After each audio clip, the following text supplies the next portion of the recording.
So we've been using the Tell Them From Me student surveys since March 2013. So we've now had four student snapshots. This year we've done the 2 student surveys and we've done a parent survey for the first time, which was interesting. And we just sort of put it out there in the newsletter for them to be able to sign on and access the online survey, and we also did it with staff for the first time as well. We also had increased participation, so we probably had about 3 times the amount of parents who responded to the online survey than what they had done with the focus groups.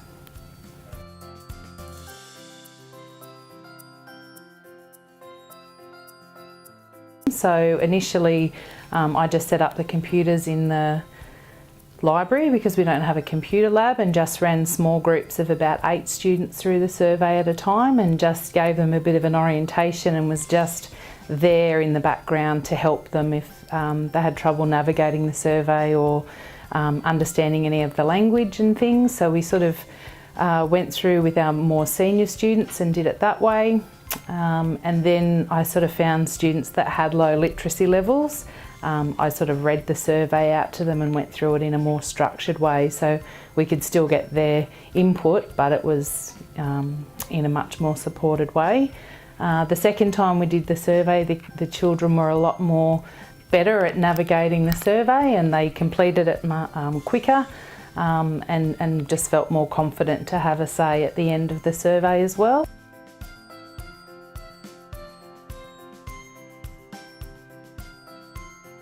The 2 years that we've been running the surveys, we found that,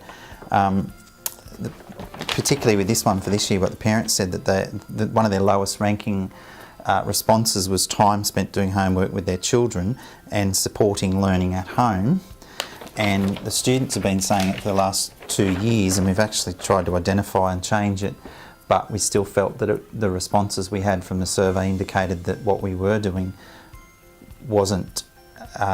didn't have enough merit to it, so we're going to change a little thing. So they identified that positive homework behaviour was one of the low points that they had in terms of the student survey responses. So within our school plan, we've started to look at a partners in learning approach, because interest and motivation was also a low point from the student surveys. So the students value the school outcomes, but their interest and motivation around school was scoring quite low.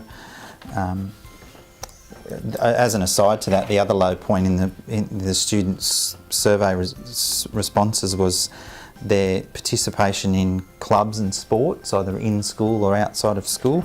So again, we've written into our school plan around strategic direction of community, the Live Life Well at School action plan.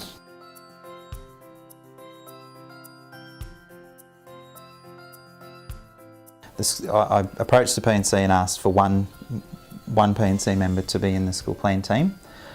We got 2 instead, and we got 2 from one very high-powered working parent to one parent who is always at school and involved, doesn't work, but is always at school and involved. So 2 completely different perspectives. I then asked the teachers would they like to be involved, and I got 3 people who actively wanted to participate from a range of areas across the school. One's part-time, one's full-time, one's an RFF teacher, and then all of the school executives. So that became our team. One of the first things we looked at was evaluating data that I feel everyone could own.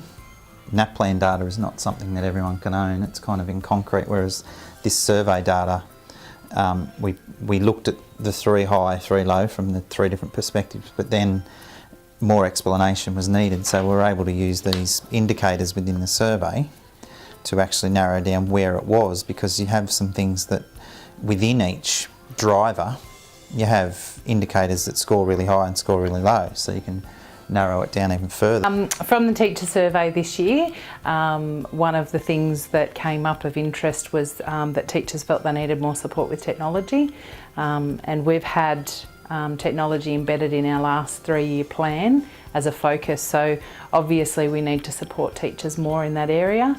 and we're going to use that information to drive parts of our 3-year strategic plan for the future.